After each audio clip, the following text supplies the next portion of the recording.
Bonjour, nous recevons aujourd'hui dans nos locaux l'association L'accompagnement au devoir avec deux charmantes dames ici présentes.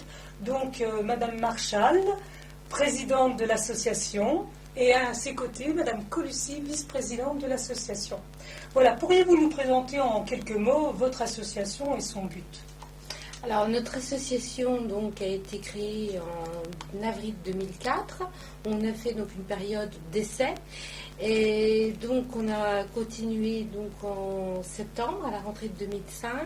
Et le but est d'aider les enfants à faire leurs devoirs les soirs.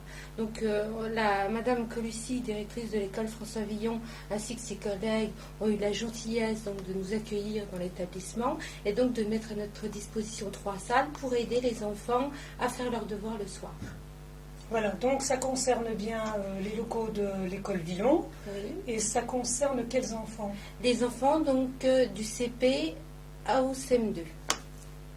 Voilà. Vous êtes combien de personnes à aider ces enfants ? Donc je suppose que ça se passe dans quels horaires à peu près ? Alors ça se passe, donc on prend en charge les enfants à 16h30, donc à la sortie de l'école.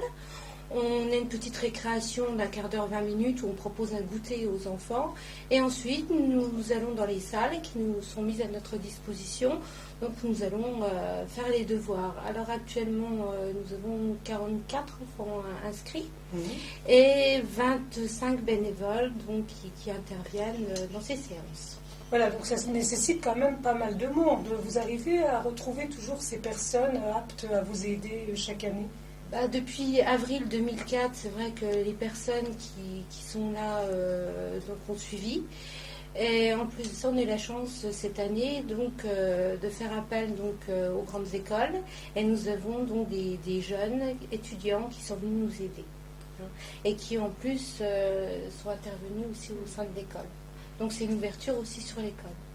Je voulais vous demander, surtout à Madame Colussi, comment se passent ces séances par rapport, si on peut dire, à l'enseignement qu'on donne dans les écoles. Bon, ça c'est le après, c'est les devoirs. Ça se passe comment ? Dans quelle ambiance ? Est-ce que ça reste silencieux ? Est-ce qu'il y a des enfants qui sont assez perturbés ? C'est partout. C'est totalement différent de l'école, parce que déjà c'est hors temps scolaire.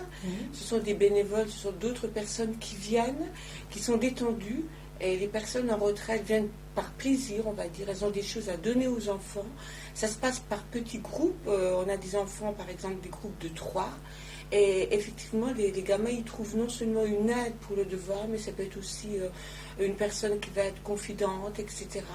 Et on a souvent des gamins en difficulté scolaire, mais qui trouvent beaucoup de choses, un épanouissement dans la façon de faire et de rencontrer d'autres personnes. Donc c'est donc un plus, on peut dire, pour ces enfants dont les parents bien souvent n'ont pas le temps de s'occuper à la maison ou alors ça sera plus tard dans la soirée. Donc pour eux, ça ne peut être que bénéfique, je suppose. Bien sûr, parce que bon, on avait pu remarquer en parlant un petit peu avec les parents que bien souvent l'enfant rentre seul à partir de 6 ans à la maison chez lui. Il est seul et il a à choisir entre les devoirs à la télé ou les jeux. Bon, c'est sûr qu'il ne choisira pas les devoirs. Donc il attend que les parents rentrent après 18h. Donc la maman ou le papa fait des devoirs vite fait parce qu'on a autre chose à faire. Donc c'est toujours difficile parce que c'est un peu tard. Ça se passe vite fait. Donc ça crée des tensions et du coup le climat le soir est un peu tendu. Alors que quand l'enfant généralement il sort de les devoirs, il a fini ses devoirs. Donc les parents n'ont juste à contrôler ou à parler de la journée ensemble. Donc ne rapporter que de la journée d'école le côté positif. Oui, c'est ce qu'il y a de bien. C'est d'autant plus détendu comme atmosphère. Je suppose que les résultats scolaires s'en ressentent. On conseille aux élèves en difficulté d'aller à l'aide aux devoirs parce qu'ils ne trouvent pas forcément donc, une ambiance sereine à la maison.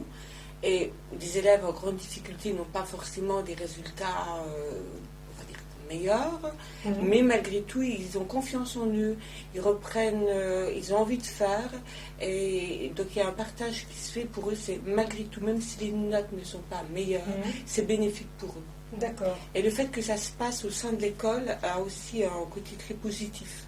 Parce que les personnes bénévoles nous rencontrent en tant qu'enseignants. Il y a des échanges qui se font au niveau du travail scolaire, mais au niveau aussi beaucoup de la façon d'être de l'enfant. On discute.